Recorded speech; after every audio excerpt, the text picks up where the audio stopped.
بسم اللہ الرحمن الرحیم۔ ہمارے یوٹیوب چینل کے تمام ناظرین و سامعین، السلام علیکم ورحمۃ اللہ وبرکاتہ۔ آج کی ہماری یہ ویڈیو نظر بد کے اثر کو ختم کرنے کے لیے ہے۔ نظر بد کا ذکر احادیث مبارکہ میں موجود ہے۔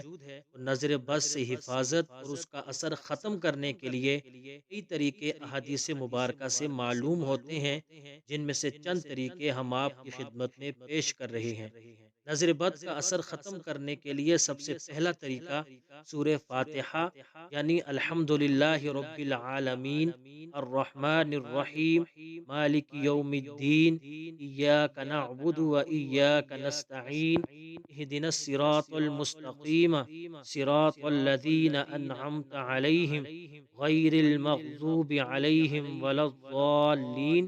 اس کے بعد آیت الکرسی یعنی اللہ لا الہ الا ہو الحی القیوم لا تأخذہ سنۃ ولا نوم لہ ما فی السماوات وما فی الارض من ذا الذی یشفع عنده الا بإذنہ يعلم ما بين أيديهم وما خلفهم ولا يحيطون بشيء من علمه إلا بما شاء وسع كرسيه السماوات والأرض ولا يؤوده حفظهما وهو العلي العظيم۔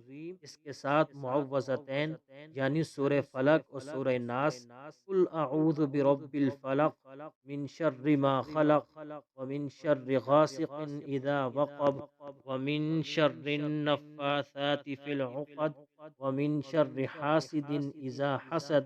اس کے ساتھ سورہ ناس، قل اعوذ برب الناس ملک الناس الہ الناس من شر الوسواس الخناس الذي يوسوس في صدور الناس من الجنۃ والناس۔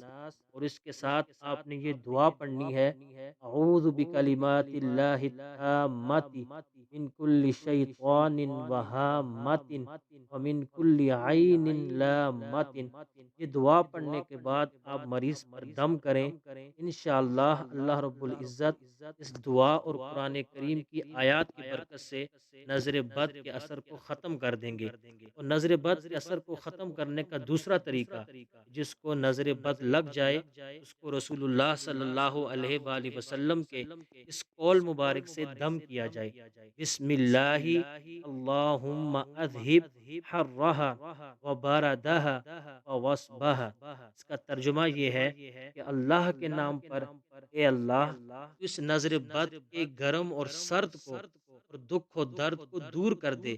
اس کے بعد یہ کلمات کہے، قم بإذن اللہ، اللہ کے حکم سے کھڑا ہو جا، انشاءاللہ اس عمل کی برکت سے بھی نظر بد کا اثر ختم ہو جائے گا۔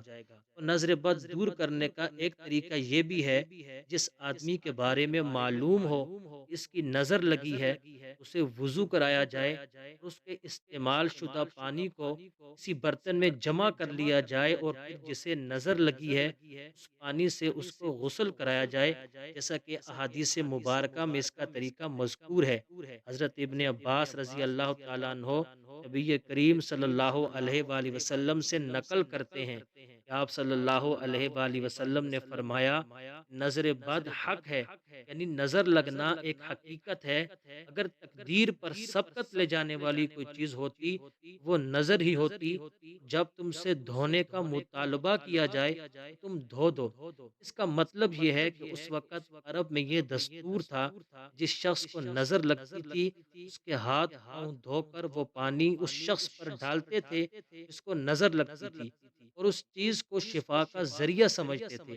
اس کا سب سے ادنا فائدہ یہ ہوتا کہ اس ذریعے سے مریض کا وہم دور ہو جاتا۔ چنانچہ رسول اللہ صلی اللہ علیہ وآلہ وسلم نے اس کی اجازت دی اور فرمایا، اگر تمہاری نظر کسی کو لگ جائے اور تم سے تمہارے اعضاء دھو کر مریض پر ڈالنے کا مطالبہ کیا جائے تم اس کو منظور کر لو۔